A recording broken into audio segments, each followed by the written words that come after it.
Welcome to another episode of the New Ground Life and Leadership Podcast.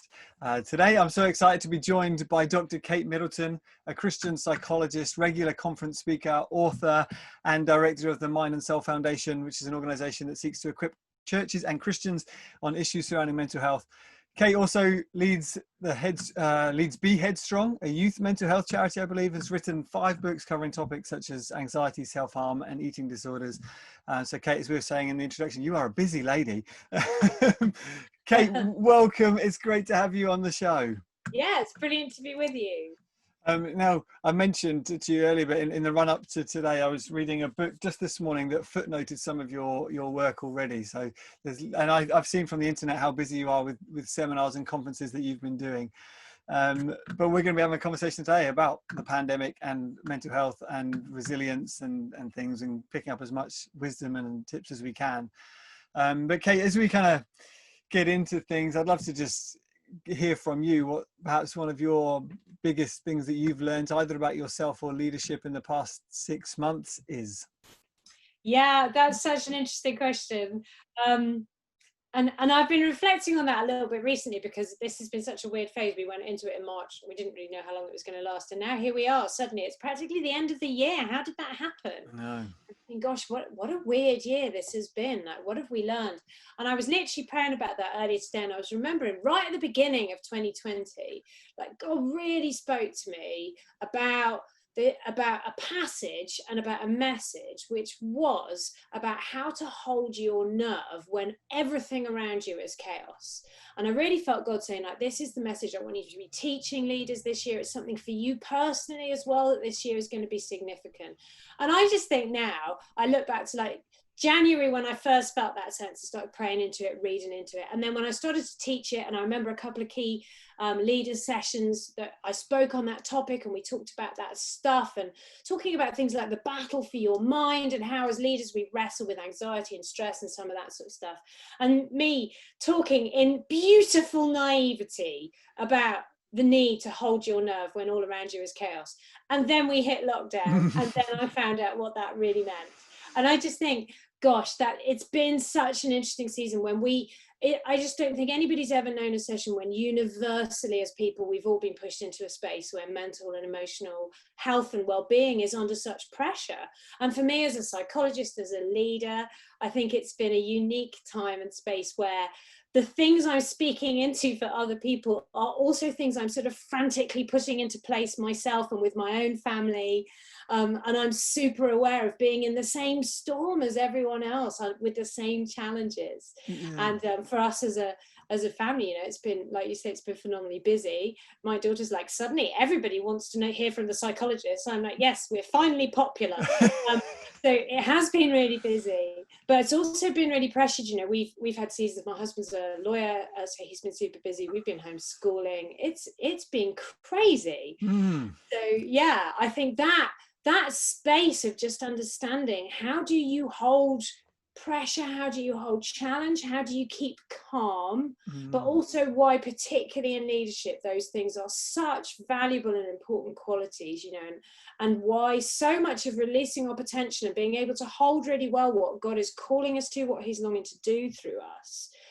We think as human beings that the most important skills we'll need to learn are maybe like superb preaching skills, or brilliant high capacity organizational skills, or, you know, how to use Zoom this year, whatever it is. But actually that ability to understand yourself really well, to hold your emotions really well, that's so valuable. And I think this year has taught us a lot. It's been hard, because for those of us in leadership and those of us perhaps in a public position of encouraging people into spiritual and personal self-care, the pressure's then on to make sure that you don't drop the ball on that either, when you're equally in, like you said, in the same boat. What are some of the ways that Kate Middleton stays fresh and looks after her own well-being, and how do you try to safeguard some of your how do you safeguard your kids and put those things into your home as well? Yeah, and you know, I don't get that stuff right all the time. I don't think anyone does. And this has been a really, really busy season. I think everybody is to some degree pretty shattered right now. And I would definitely count myself in that. But I would say it's interesting because you know, the Exodus account of that infamous commandment that we also struggle with. You know, I'm doing quite well at not murdering people in most of my day-to-day life, although sometimes in lockdown it became a little bit more difficult than normal. But that one about the Sabbath, about rest, is so challenging. But there's that verse, isn't there, that says, even in seasons of harvest, so even in times when you're really busy, when there's loads you need to be doing, you must rest, you must stop. And the Hebrew word that's used in that verse does literally mean desist. It's like a legal term. It's really strong. Just stop whatever it is that's draining you, whatever it is that's demanding your time, your energy, whatever it is that's relentless in this season. It's so important that you stop. And I would say, for me, in this season and in other busy seasons of my life, absolutely resolutely sticking to some of the stuff that I would advise other people around boundaries, around rest, around headspace. I am so aware that I could not have got through this season if I hadn't been sometimes ridiculously strict and careful with that. So during lockdown, being I was going to use the religious word, maybe slightly complex word to use, but really careful about my days off, and making sure much more than normal that I wasn't just slipping in to check an email or picking up the odd thing here and there, as much as I could. I'm a big biker. I love to get out on my bike, and for me that is about just getting away. It's getting away from people. So I don't want people coming cycling with me, thank you very much. I like to go out on my own, and I've never biked so much, actually, which has been nice. It's one of the few good things about lockdown and empty roads and working from home. It's the opportunity to do that, and that's kept me sane. But it's been interesting. And like I say, for me, how I've had to go back to those sort of first, most basic principles and foundations that I'm always teaching other people, and really think, hang on, how do I do that? So physically, emotionally, and spiritually, you know, like getting back into some really good, clear rhythms of how to connect with God, doing that in a different way. Because of course, like a lot of people, I've not been able to be in the normal church spaces that I would have been in, you know. So it's interesting that you'd answer as well by going to that Sabbath idea, because it seems to me that Sabbath fell out of favor with the church for a number of years. I didn't hear anyone talking about it, but in the last year and a half or so, I feel like it's as though people have rediscovered that part of their Bible, gone, wait, this is actually a really good idea. We should do this. Is that something you've observed as well, or am I just in a different circle and world? And you've been practicing for a long time. Yeah, I mean, I think the pace of 21st century life and an awareness that there's something about our culture that is draining our emotional well-being in so many places, and just so many people struggling with issues around stress and exhaustion. I mean, just in a normal year, never mind this year. And I know for some people this year has involved some periods of rest and time out. Actually, some people who were furloughed but were in a position where they could just relax, they knew they had jobs to go back to. I know there have been some nice seasons for some, but for a lot of people it's been really challenging. And I think all of that has led us into a space where we were already starting to explore this stuff a bit more and maybe become more aware of the need for it.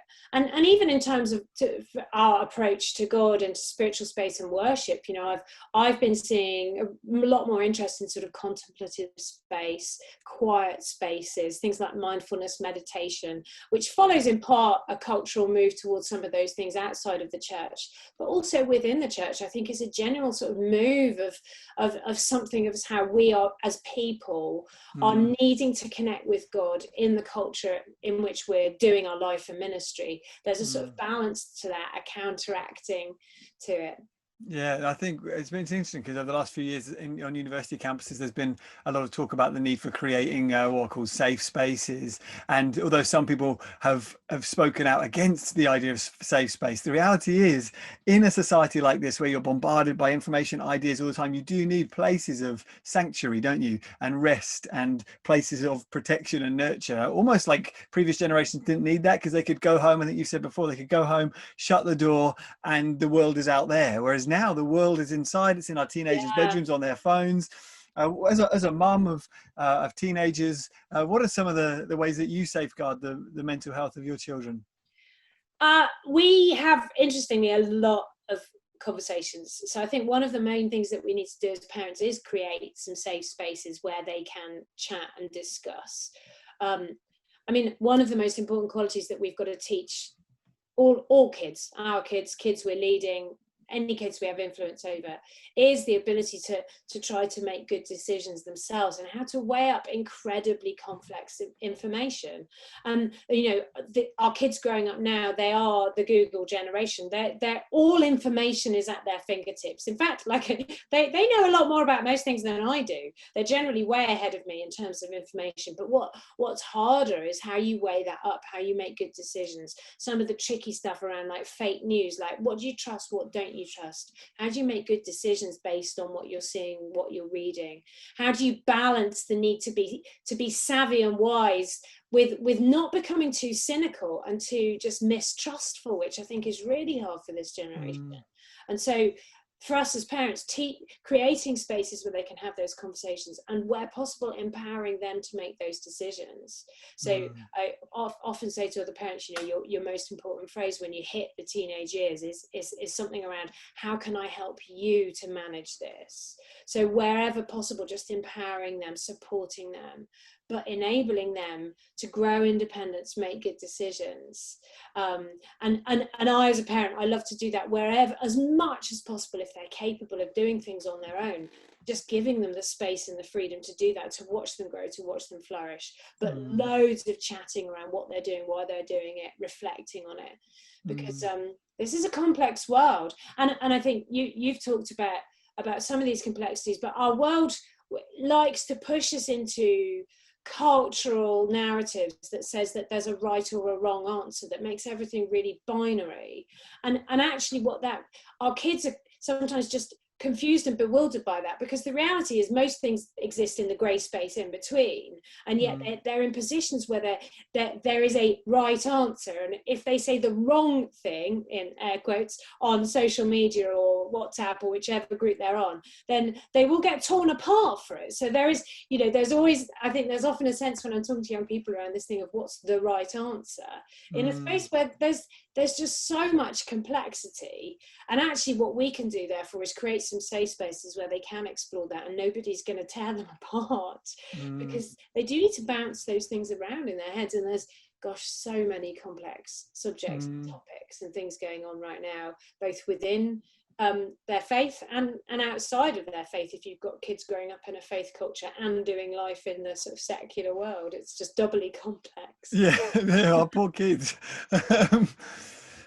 You made a comment earlier about a joke that your daughter made, that or you may have made actually, that psychologists are popular for the first time. What I know is, it's humorous, but I know what's interesting is that psychology has been increasing in popularity probably for the last 40 or 50 years. It's outside the church. There's big learnings and strides forward in understanding the way the human mind works and things, but it really seems to me that only in the last 10-15 years max, maybe, that the church has started talking about it and appropriating some of the language from psychology and the lessons from psychology.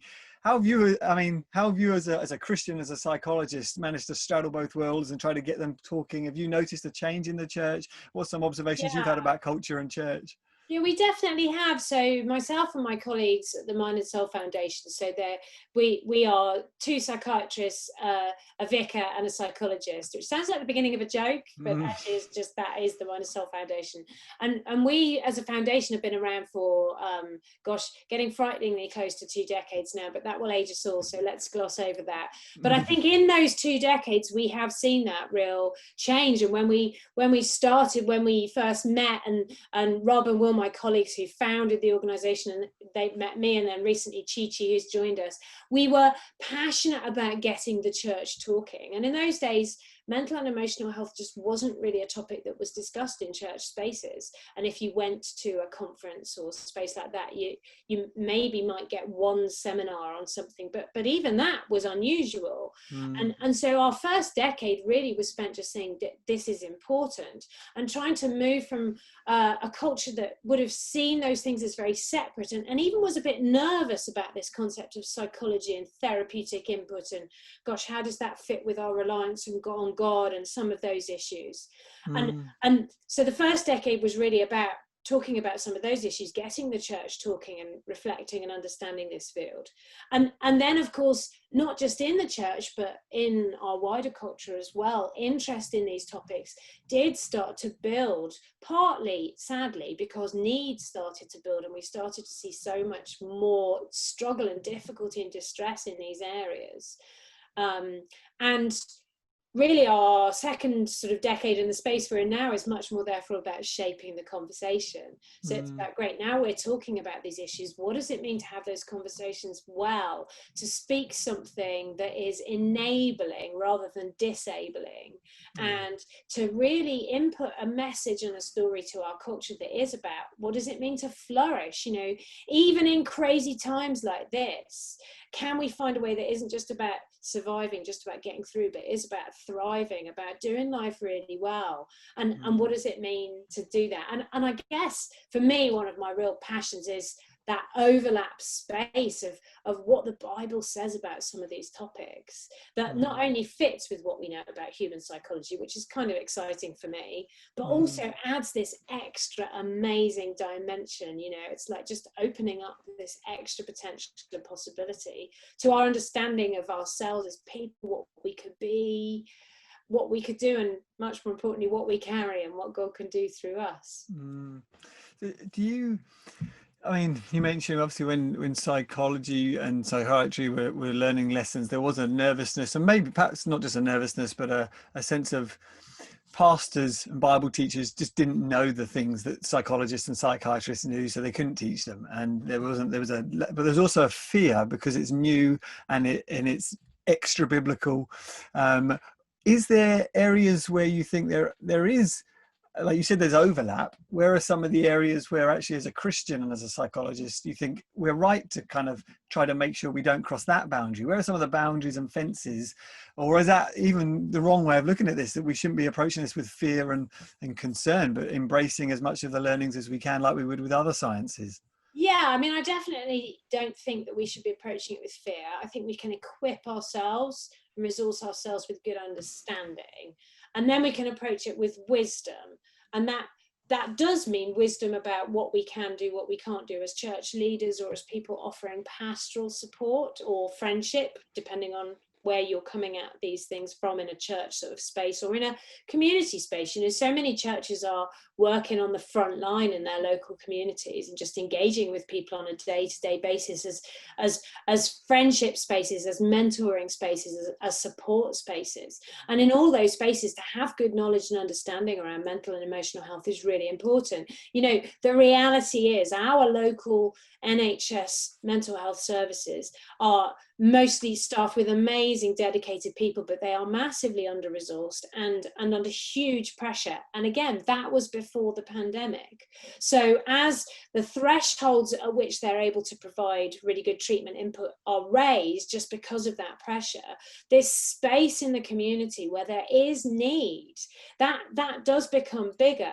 And there's useful things that we can do as church leaders, as people of faith, as just people getting involved and providing good support. And like we've talked about, conversation spaces, friendship spaces, stuff like that. I mean, you say, is there a boundary? I think it is really important that we recognize we're not providing treatment. So for me, I'm a psychologist, but if I'm working as a church leader, I'm not treating people. What I'm providing is a form of pastoral and spiritual support and maybe emotional support. And there is a boundary there. And I think it's important that people recognize what they do and they don't know. And so support that's offered by a church or a community project, that's never a replacement for the appropriate professional support, treatment, monitoring, all of those things. But it can be the most amazing alongside space. And it can support and enable that treatment as well. So often when people are maybe seeing a therapist or a professional expert, what they need alongside that is some safe spaces where they can unpack it, where they can maybe do homework, where they can think it through, talk it through, pray it through, even if they've got a faith as well. And that's the sort of space that we can provide. Do you think that Christians ought to always seek out Christian counsellors, or do you think actually you wouldn't go see a Christian doctor, so why do you need a Christian counsellor? Or do you think because you were dealing with the mind and spirit is something different there? What are your reflections on that? I think a lot of that is down to your personal preference. So for some people, it's incredibly important. A therapeutic relationship, it's not like a normal friendship, but it is a relationship. You are connecting with someone and you're going to unpack some stuff that's really personal to you. And so if for you, it's really important that that person shares your faith perspective, that's totally fine. And you should seek someone out who does share that faith perspective. But the most important thing in a therapeutic relationship is finding someone who you can have that sort of click with, who you can get on with and feel comfortable with, feel safe with. And one of the most important skills as a therapist that I recognize is the ability to engage with people, to get on with people, to help them feel comfortable. Now, a good therapist should be able to hold you as a person, whatever your faith background, family background, life experience background. So it may be that the person that you feel the best click with doesn't share your faith perspective. And I don't think that's necessarily a bad thing, as long as they are sensitive to it, as long as they value it because it matters to you.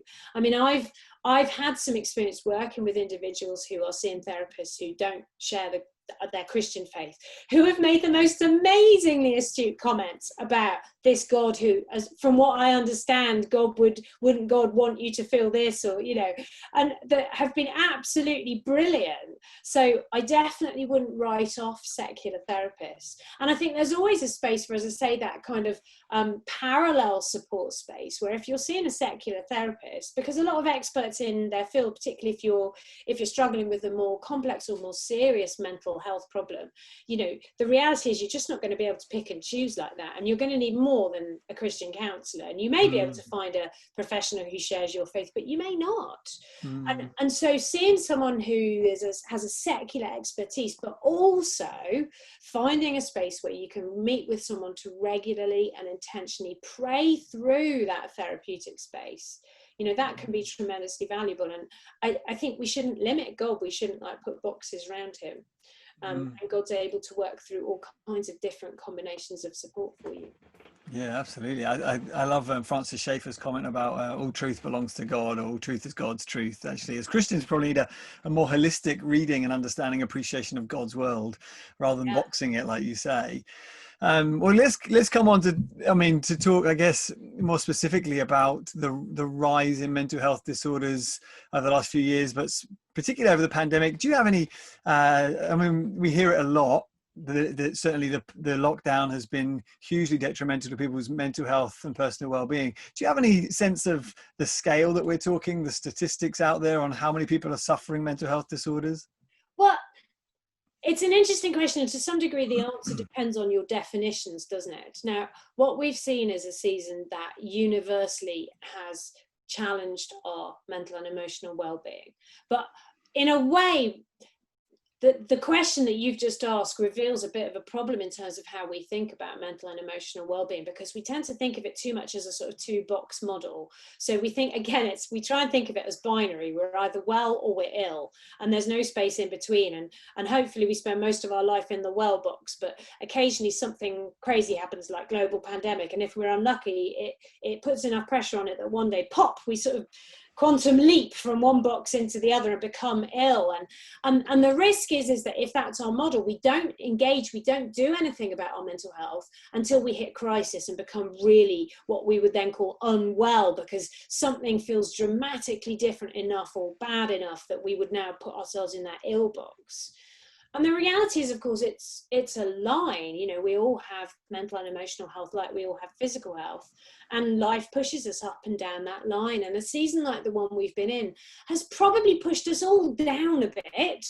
I think almost everyone, and that in some ways, as a psychologist, there's a sort of benign fascination with watching everybody get pushed down the line, and also watching the gradual disintegration of your own sort of normally very stable mental and emotional well-being, because we've all been put under pressure, and we've all had moments where that has shown.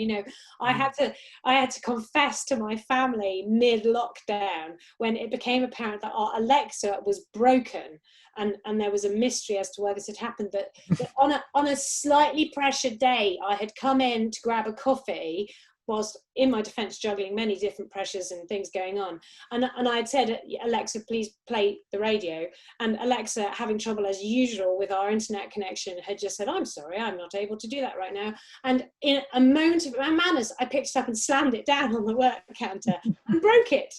I just lost it. Now, I am not normally prone to teenage outbursts like that, but gosh, we've all been pushed down the line. Now, your question, like how many people are now unwell or in a space where you'd say they're really struggling, I think depends on what you define as unwell. So I would suggest that in this season, and because it is unfortunately still ongoing, it's going to be probably spring at least, let's pray that vaccines and all of that can come together and that we will in the new year start to see the first signs of coming out of this, but it is going to be a few more months.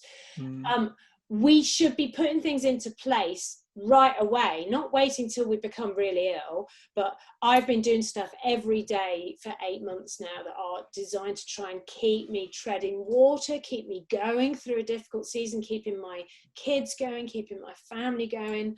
I'm interested in how to support a husband who's been working from the same box office room for 8 months now. It's hard for people who've been working at home for that long and who've lost their normal connections and getting out of the house, So I think we do need to think about well-being rather than illness. But at the same time, there will be plenty of people who in this season, perhaps for the first time, have encountered something that they would definitely describe as illness, or people who have previously been ill, who've relapsed, people whose ongoing conditions, particularly around anxiety, have worsened in this season.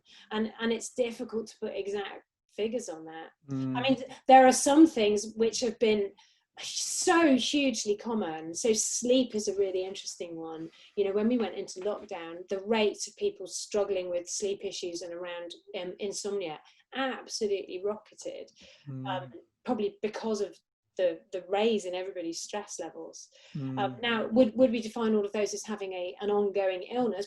Probably not. Most of those hopefully will resolve once life settles down, but it is certainly a current challenge for many people. Yeah, I mean, that's really helpful, Kate, and really helpful, push back to even my question and comment, because maybe it's in part due to, you see the adverts on the TV and their emphasis a lot of the time is on the mental health crisis and people are really struggling and, reach out, and it emphasizes the illness end of the spectrum. But I guess part of the danger of that, or the problem of that, is the illness end of the spectrum is the territory of experts. Therefore, it disempowers the average person in your family and community and church to actually be of any use to anyone, because you think, if you've got an illness, I need to send you to a doctor. Whereas actually, if it's a spectrum of well-being, we can all be doing a lot more to help one another's general sense of well-being. So what would be some of your top 5, I guess? Let's go for that. Top 5 things that you think people should be aware of when it comes to thinking about their own well-being and helping support other people's well-being. Is that too harsh to throw that on you? Give me 5. That sounds like fun. That does sound like fun. And I think we should apply it particularly to the current situation, because that is where we all are. But all of these things would be universally true. They're just particularly true right now in a way that's perhaps more stark than normal. And I think it's definitely about well-being focus, isn't it? And trying to move away from that illness focused model, so that we are, because ultimately you want to, if you get in the car and you're driving somewhere, you program into your sat nav the place you do want to get to, not the place you don't want to get to. So we should be aiming at wellness. So let's think about that. So let's go. Number 1, let's go. How do we manage stress? And in this season in particular, how do we recognize and deal with the fact that we are all under more stress than usual?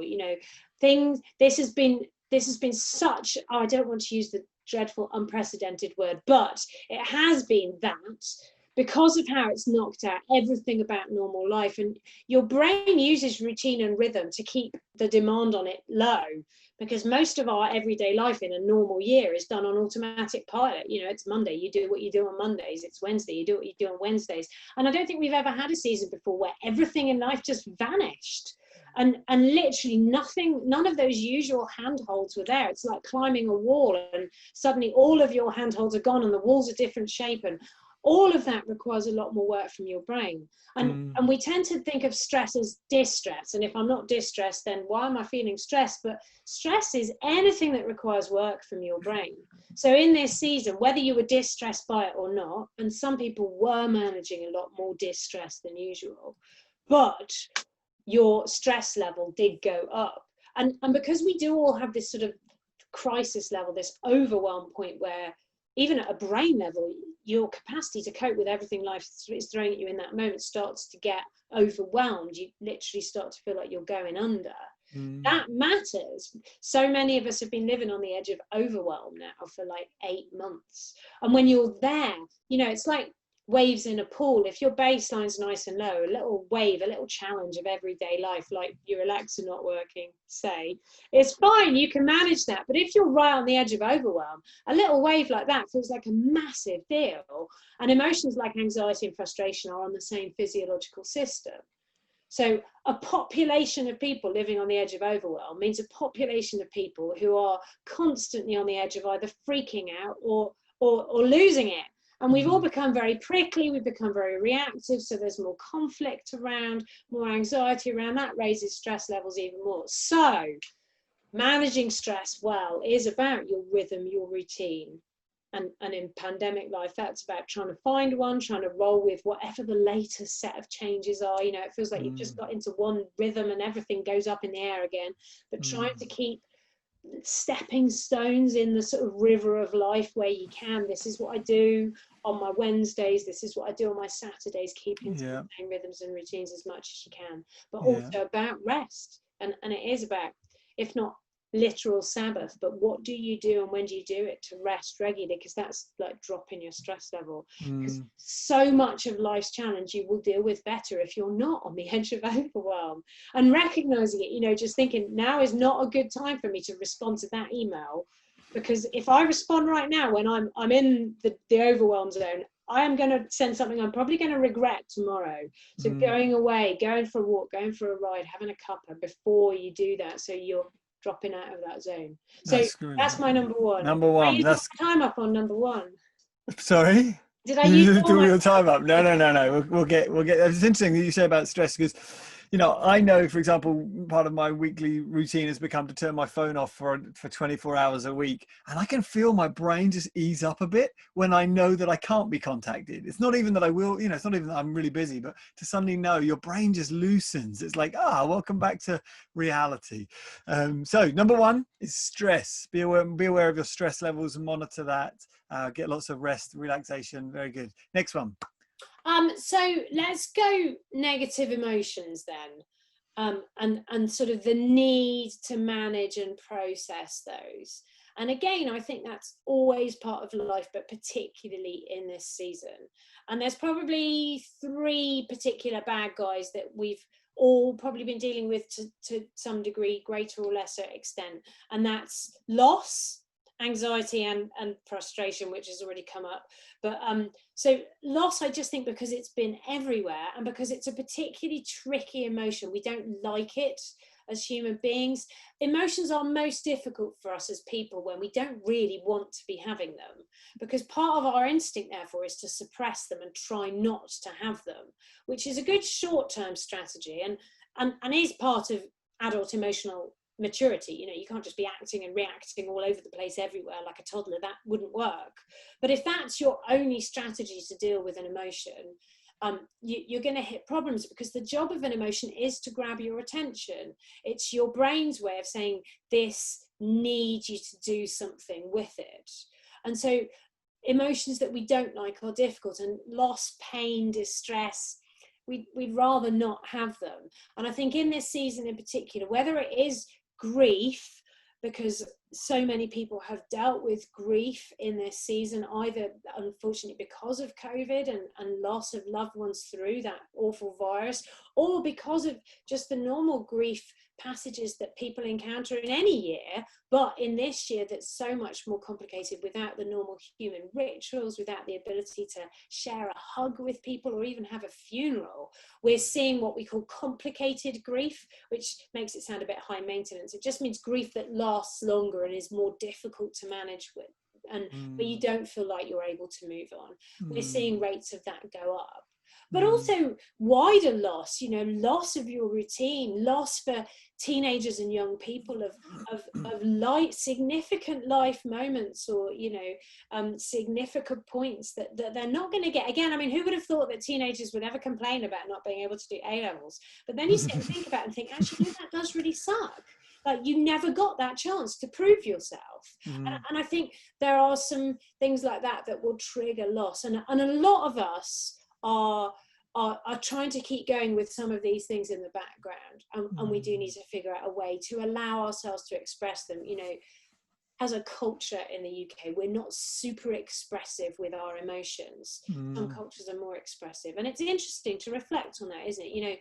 The story of Lazarus, there's a story of loss when Lazarus dies, and Jesus gets there after he's died, and he's met with this wall of grief. And this is a story where he's ultimately gonna bring the guy back from the dead. The whole point of the story is that you don't need to cry, because Jesus is going to sort it. But what does Jesus do when he gets there? He cries. And in fact, the Greek tells us that he really howls. It's proper sobbing. It's not just like a delicate tear. So the only reason that can possibly make sense for Jesus, who is God in the human brain and body that he designed, the only reason that makes sense is if there is something really important about allowing ourselves to express these awkward emotions like loss. That's really whether good. It's for us personally, whether it's for us in community, it matters. Yeah. So loss, anxiety as well, such a tricky emotion, something that people tend to think of as illness, but actually is an essential human emotion. And in times when so much is changing, so much is uncertain, and there's a lot of risk around, having to learn how to manage anxiety, how to hold that. Because if we are panicked by our own anxiety, we create a cycle that does lead to illness, which is why so many people struggle with anxiety. I think you've written a book on anxiety as well, haven't you? I have. I've written a short book. A short book on how to manage anxiety. It's the next longer book that I want to write. So, okay. Because it's such a fascinating topic, and there's some amazing biblical stuff around fear and anxiety and worry. I heard you say back in January, actually, I really love you just brought the observation that when the Bible says do not be afraid, it's not saying do not experience the emotion of fear, it's saying don't run or something like that. Is that right? That's one of the Greek words translated, yeah. And that in particular is in the story where Jesus walks on water across to the disciples, and they're in this moment that's really challenging in the middle of the night, trying to get across the lake. And yes, what he says to them is do not fear. And so often that we hear that as though it's a reprimand, like you're an idiot for suffering anxiety, but that's an inevitable human reaction.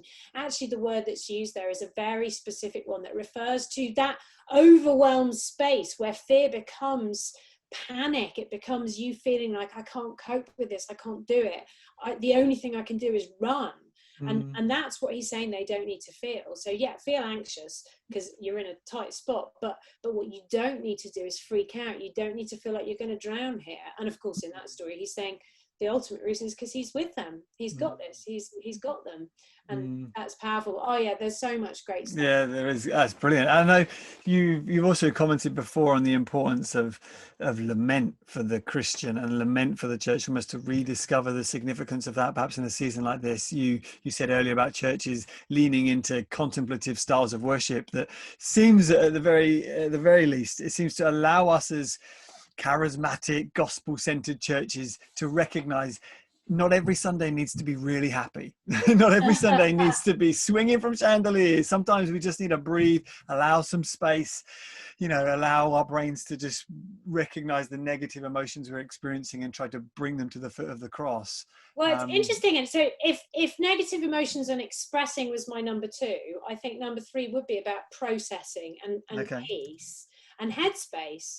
And I think you're dead right. In a busy, loud world that can be a bit relentless in a really good way. I love to be busy. I love the buzz. But our brains aren't designed to be on all the time. And some of them are exhausted. And again, that was even before we hit pandemic, especially now.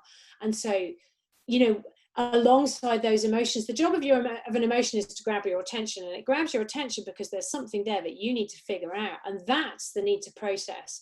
And I think we underestimate how often our minds do need processing space. So, take loss, for example. Oh my goodness, in this season there's so much stuff that I sometimes feel like, I'll have a moment where there's just a comment or something happens, and I feel like I need to lie on the floor for about an hour just to figure out, what does that mean? What does it mean for what I've just been through? What does it mean for what I'm going forward into? What does it mean for how I bring up my children, for how I act and react as a leader?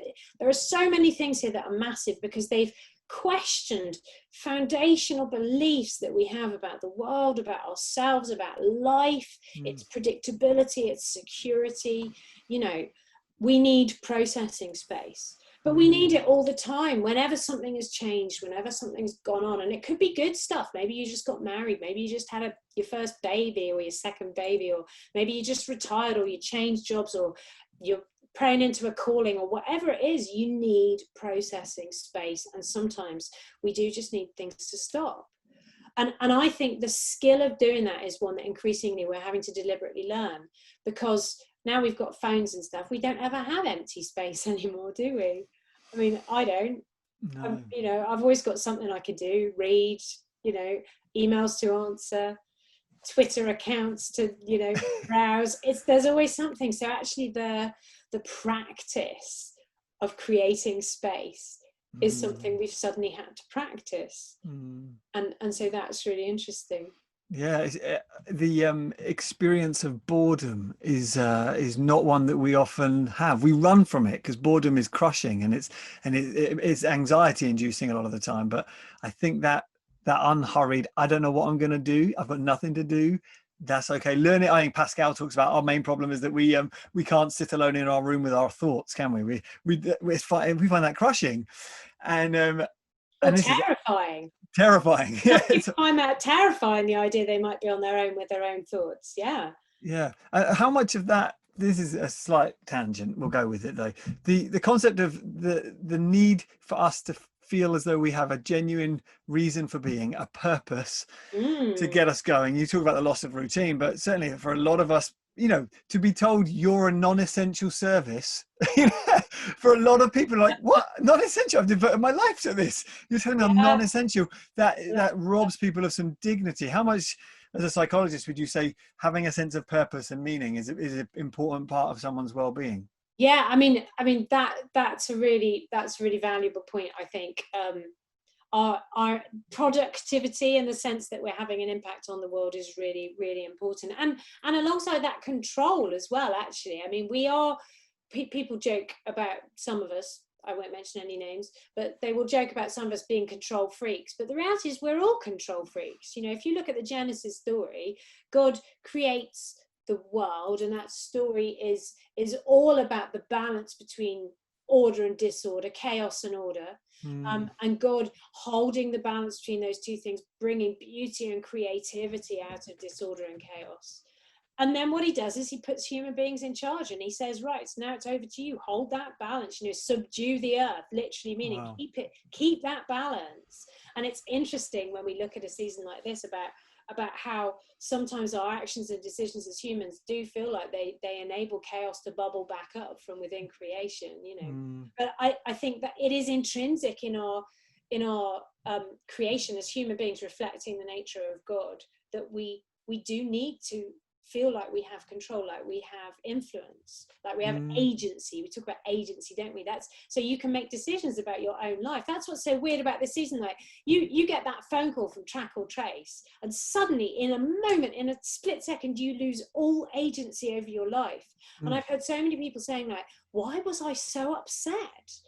People saying, like, I stood there as an adult and bawled in the street when I got that call. Why? And it's because like, when has that ever happened to us before? Our only other narratives for that would be if you're a criminal and you're put in prison, or or if you're trapped and something's gone really badly wrong.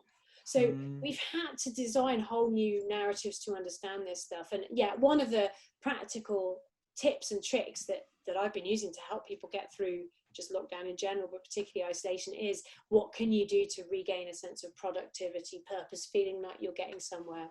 On my lower stage through lockdown myself, I have been found doing things like tidying up my spice drawer. Did it solve the problems of the world? No. Did I feel calmer? Yeah, much better actually. And funnily enough, it was on Halloween, wasn't it, when they announced that we were going to go into this second bout of lockdown. I was pottering around in the kitchen. My daughter came in. She just said, tidied your spice drawer yet, Mum? And I was like, I am literally about to do that.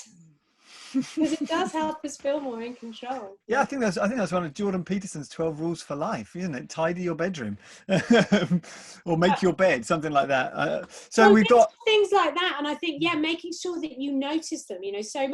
So much of good psychology is about overcoming your negative bias. So I've looked. We have three. I've lost count. Anyway, let's go with that. That's children. The original number 5. I've totally lost count. But sorry. Yeah, we're on to. You've had 3. You've had managing stress, come up with 5. Negative emotions, the importance of them, recognizing anxiety and loss, processing space. I don't know if we're calling number 4 the importance of productivity. Are we doing? That's. I might want more. Should we go for a 6th? But but I think overcoming your negativity, we'll put 4 at that, which is something around pursuing positivity or overcoming negativity. Your mind is naturally biased to the negative because they're generally the more important things to notice. Your emotions are there to grab your attention when there's risk. So that system plays into our tendency to focus more on negative. And this goes for everywhere. If you look at what stories we share and spread as humans, we do that more with the negative than the positive. Bad news spreads much better than good news. And this is all why. Also for ourselves though, we notice bad stuff more, we dwell on it more, we remember it more.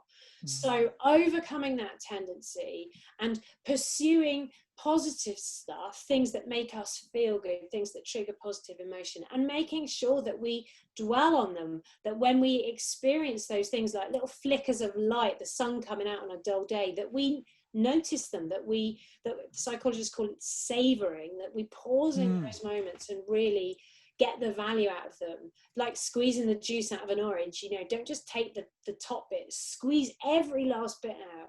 And that's all the more important in a season like this that has been difficult. That old Nehemiah verse talks about the joy of the Lord is our strength, and that Hebrew word is about a fortress, a hiding place. It's where you retreat to in tough times. Now, isn't it interesting to think about our human ability to find sources of joy and good stuff even in tough times, to think of that as one of your most important skills for life's challenging moments, for your leadership, because leadership is challenging. Now that's interesting. And I think our ability to do that and pursue good stuff, and for us as people of faith to get better at our connection with God, at finding that solace in worship. I love the A.W. Tozer quote that talks about worship as when we take our focus off ourselves and onto God, it's blessed riddance.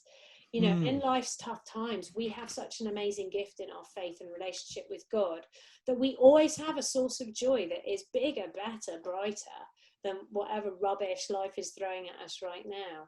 But we have to grow those skills. We have to get more intentional about pursuing them and not feel guilty about building them into our life. So often we feel like pursuing joy is sort of hedonistic or a bad idea. But actually, it's a basic survival skill, and it's part of our need as human beings. Oh, I love that. I love that word savoring as well, capturing those moments, sucking the juice out of things. That plays into what you've said elsewhere as well about the recognition that we are a lot more resilient than we realize as human beings. You think what we've been through, that we've not been crushed. We are resilient. We are bearing up under this. We are going to come out of this. So we've had 4. Let's go for our 5th one then. I appreciate you just throwing this on you. Your mind is very lucid and sharp. It's all good. It's people. I feel like if I went back, maybe I could make these all start with the same letter. I know. That's just my need for order coming back again. Anyway, it would make me feel good. People. So it's another basic intrinsic human need, which interestingly, again, this season has really challenged, is our need for people and connection. Again, back to Genesis, that ancient blueprint for how human beings were created. And the first not good, not the way it should be, is when the human being that God has created is disconnected from other human beings. You know, that's what the Hebrew word means when that verse says it's not good for Adam to be alone. It's literally to be disconnected from other humans. And, you know, animals are great. Take your dog for a walk. It's great, but it's not the same as human connection.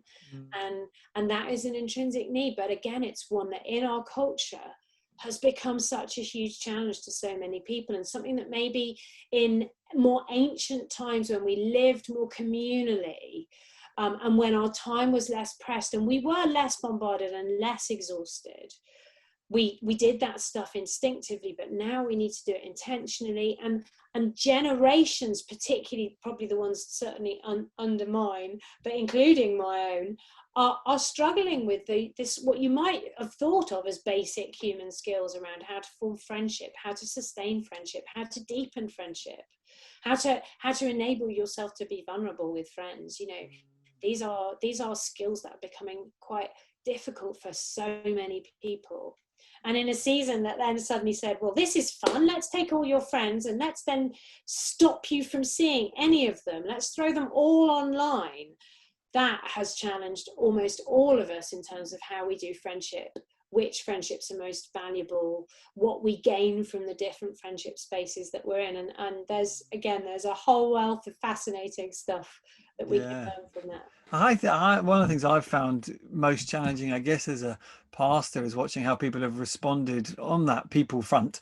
Some people have retreated into their marriages and have cut themselves off from anybody else. And I think, almost going back to our previous point about the need for people to have purpose and be part of something bigger than just themselves. You know, sometimes the obsession with friendship is I want to have my needs met by others, and if my needs met by my spouse or one close friend, then I'll put up the drawbridge on everybody else and just hide in my castle. Which actually, I think there's something that as Christians we're called to give unconditional love to other people and to serve people and to be part of a community that's bigger than just our nuclear family. Would you have any comments or reflections on that? Yeah, I mean, it's interesting. So there's the research on how this season has affected friendships and relationships is really obviously just starting to come out. There's some interesting research that's been done in France, looking at where they had a more severe lockdown than we had, looking at the impact on friendships, that talks about a concept of friendship funneling, which is basically what I think almost everyone has done, where you took your friendship world and you narrowed it down to the 2-3 most essential friendships. And if you're lucky enough to have a household context where they are in the house with you, then yes, you may have thought, I don't really need anything else. And I think in the terms of a short-term acute disaster or unusual situation, that is true. We retreat to the essentials and we can cope. But this has lasted longer than that now. And I think most people are starting to recognize that, just talking about that, the lack of joy, the lack of color in their life. And that comes from the periphery, the sort of friendships that you wouldn't say, well, they're my like 2-3, I cannot live without this person spaces. But suddenly you're like, man, I really miss these people. And it is the people you see at work, the incidental friendship, those guys you play football with, or the people you see every day at the bus stop, or, you know, people who are, they add something to your life, and we've lost all of those. And so I think, yeah, encouraging us to people now in this space to think about who do they connect with? How do you do it? Can you reform some of those peripheral connections in this time? And when restrictions occasionally are a bit less, or when you have more freedom to do that, can you rediscover some of those spaces? And thinking about intentionality, so regular routines to meet up with people where you can, thinking about the rhythm of how you do that, because otherwise in a season when we are quite tired, we're quite inundated, we probably just won't do it. But I love your point as well of thinking of the bigger picture of what this is about, and we are designed to act and interact with other people, and that's good for us and it's good for them. And one of the things that we know about our own well-being is doing something for someone else actually obviously cheers them up, but it also lifts your mood, it lifts your well-being. So that is a way of pursuing joy, not just looking after yourself, but doing things that help other people too. And that plays into productivity as well, doesn't it? It's all so interlinked. And I think the message of this whole season really has been one of again, getting away from binary stuff. It's easy to think that because there's so much going on that's dark, that's quite difficult, that's challenging, that, like you say, we should just retreat, hide in our bunker, hope it all goes away and come out then. But over 8, 9, 10, even 11, 12 months, you can't do that. We have to recognize that in that season of extended difficulty, there is also loads of good stuff. And the more we can speak that story, the more we can get that light to shine and bring out the good stuff. That's going to be good for us, but it's also going to bless other people. And particularly as people of faith who perhaps have that broader perspective and understanding, I think it's more than just a possibility that we can do that. I think it's a responsibility that we do it. I think it's something we're called to do. Wow, that's amazing. That's really helpful. I think as we reemerge into whatever the new state of being is post pandemic, I think the worry would be that we rush back to, you know, getting back to life as it was before. And on the one hand, overlooking the need to legitimize our grief and loss. But like you said, actually, we need to look at what we're going through and go, this has not all been bad, has it? There's been some really good things that we as people of faith have seen what God's doing in us and doing in the church. And yeah, it's really helpful. Great comments. I think it's definitely been a time of unique clarity. There's something within me that rebels faintly at the idea that there's been anything that's been good, because I've seen so much distress and difficulty. But yeah, I think it's been a time of unique clarity, and there are some good recognitions, some good things that we can process coming out of that we probably don't want to miss. I think you're right. Yeah. Excellent. So Kate, that is our 5. You've done amazing on how to thrive and cope and stuff like this. Number 1, managing your stress levels, being aware of how close you are to overwhelm. Number 2, recognizing negative emotions and the impact of anxiety and loss that plays in the situation. Number 3, making sure we've got some processing space. And number 4, learning to overcome a negative mindset that we naturally are biased towards. And number 5, the importance of valuable people in our lives and the importance of people in our lives. I love that phrase, by the way, about friendship funneling. I know, it's cool, isn't it? I've been talking about how we narrowed down our friendships, and then I read this French paper and they talked about that, and I thought, oh, you've nailed it there. Yeah. And you probably read it in French because you lived in France for some time, right? I actually did read it in French, but that makes me sound more impressive than I am. Hey, well, I mean, people already think you're very impressive, so let's allow them that extra bit of... My French is very bad. Kate, Dr. Middleton, it's been a real privilege and a joy to spend time with you. Is there anything else as we conclude that is in your mind bubbling away? You think, I just want to leave you with this, like a Jerry Springer's final comments? Oh, Jerry Springer, God, that was an unexpected one. So there is one thing that I would say, which is one of these unexpected clarity things, and I just want to leave you and anyone listening to ponder this. What does courage and success really look like?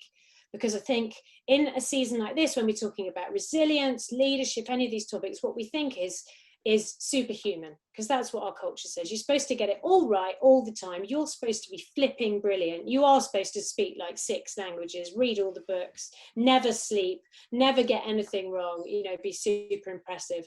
And I think we sit in our own worlds and we think that's what the clever people, the courageous people, the effective people, the people God uses, that's what they're like.